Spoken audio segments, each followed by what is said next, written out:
the storm wasn't just weather.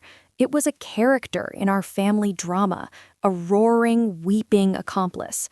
It mirrored the chaos inside our perfectly landscaped split-level home. My older sister, Brianna, was the star. Varsity cheerleader, student council, a smile like a weapon. I, Eliza, was the shadow. Quiet, artistic, prone to migraines that stole days and made me unreliable. The lie was simple, elegant in its cruelty. A vintage necklace of our mother's, a delicate sapphire pendant, was missing from her jewelry box. Mom had been gone 5 years, and the necklace was sacred. Brianna, with tears like perfectly cut diamonds, pointed at me.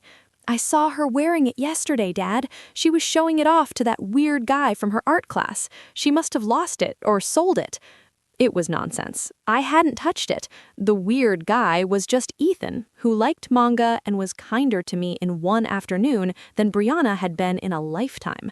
But the accusation hit my father's pressure points, my sullenness, my strange friends, my illnesses that cost him time and money. He didn't ask for my side. The storm of his disappointment was already brewing. "Is this true, Eliza?" His voice was low, dangerous. "No, I would never—" "Your sister has no reason to lie," he thundered, cutting me off. "Your mother's necklace. While I'm working double shifts to keep this roof over our heads, you're stealing from your own dead mother? Are you that sick?" The word hung in the air. Sick. It wasn't about my migraines anymore. It was about my soul. Brianna stood behind him, a ghost of fake sympathy on her face. In her eyes, I saw it. Triumph. I was the obstacle to the undivided attention and inheritance she felt she deserved. This was her way of removing me. "Get out of my house." The words were quiet, final. I blinked, rain already blurring my vision from the windows. "What?" "Get out of my house," he roared, spittle flying, his face purpling. "I do not need a sick daughter, a liar, and a thief. Get out. Go be someone else's problem." The words were physical blows. I stumbled back. Brianna's eyes glittered. I looked at my father, a man I'd once built model rockets with, and saw a stranger filled with disgust. I didn't fight. There was no point. The verdict was in. I turned, walked to the front hall, my body moving on autopilot. I didn't grab a coat. I didn't take my bag. I opened the heavy oak door. The wind and rain screamed in, a tidal wave of cold. I stepped into it. The door slammed shut behind me with a sound like a gunshot. The rain was ice. It soaked through my thin shirt in seconds. I started walking. No destination, just away. The neighborhood lights were fuzzy golden orbs in the downpour. I walked for what felt like hours, my teeth chattering, my mind a blank white noise of shock.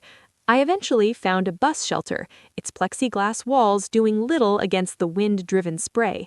I curled up on the bench, shivering violently, waiting for nothing, for the world to end. Inside the warm, dry house, the script wasn't going as planned. My father's rage had been a bonfire, hot and fast. Now it was cooling into embers of unease. He'd called Brianna down for a clarification. Something about the certainty in my hollow eyes was eating at him. "Brianna, look at me. Did you actually see her take it?" she said, but a flicker of hesitation crossed her face. "Dad, I told you, maybe she just borrowed it and lost it. I didn't mean for her to get kicked out." Her tears now seemed performative, even to him. A cold knot formed in his gut. He went to my room. He tore it apart, not in anger, but in a desperate search. In the back of my closet, under a pile of sketchbooks, his fingers brushed velvet. He pulled out his wife's jewelry box. He'd assumed it was in his room. He opened it. There, nestled in its slot, was the sapphire necklace. The lie crystallized, ugly and complete. "Brianna!" His bellow shook the house. She confessed in a panicked rush, the story unraveling. She'd hidden the box to frame me. She wanted me gone. "She's always so weak, Dad. She makes us look bad. I just wanted it to be just us." Horror, profound and sickening, washed over him. He had thrown his 15-year-old daughter, his sick, quiet, innocent daughter, into a hurricane. He lunged for the phone, dialing my cell. It rang from the kitchen counter. I'd left it. He called Ethan's family. They hadn't seen her. He called every friend I had. Nothing. Panic, raw and primal, set in. He called the police at the 2-hour mark, reporting a missing, vulnerable juvenile. He was pacing, a caged animal, Brianna sobbing theatrically in the corner, her performance now useless. The police arrived, took the report, noted the domestic dispute, the storm. They put out an alert. My father sat at the kitchen table, head in his hands, listening to the storm rage, each clap of thunder feeling like a judgment. 3 hours to the minute after the door slammed, the landline rang. My father snatched it. "Mr. Dawson, this is Sergeant Miller with the County Sheriff's Office. We need you to come down to County General." The world stopped. Hospital. The word echoed in the silent kitchen. Brianna's sobs ceased. "Why? Is it Eliza? Did you find her?" His voice was a broken thing. "Sir, we need you to come down. There's been an incident. Please, just come to the ER. The horror in the officer's voice was not professional. It was personal. It was the tone used for unspeakable things. The drive to the hospital was a blur through water-streaked windows. My father ran through the ER doors, Brianna trailing behind, her face pale. The sergeant met him, his own face grim. "Mr. Dawson, we found Eliza. A motorist spotted her. On the old State Road bridge. She was climbing the railing." My father made a sound like a wounded animal. "We got there just in time. Talked her down. She's in shock, hypothermic, but physically okay." The sergeant paused, his jaw tight. "She's in exam room 3. But sir, before you go in, the officers at the scene, they had body cams. The audio, when she was on that railing in the rain," he couldn't look my father in the eye. "She was whispering over and over.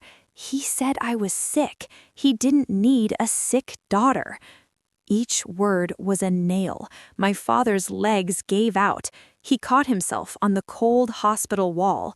The truth he'd screamed in anger had become the poison that nearly killed me. It wasn't the storm that had almost taken me. It was his words. He turned, slowly, to look at Brianna. All the color had drained from her face. The perfect sister, the golden child, was gone. In her place stood a girl who saw, for the first time, the catastrophic, nearly mortal cost of her lie. "You," he whispered, the sound scraping from his throat. "You did this." He didn't wait for her answer. He turned and walked toward exam room 3, his steps heavy with the weight of a guilt that would never, ever leave him. The police call hadn't just been about finding me. It had been a notification. He was now the father whose words had driven his child to the edge of a bridge in a storm, and the horror in the officer's voice was a mirror, showing him the monster he'd become.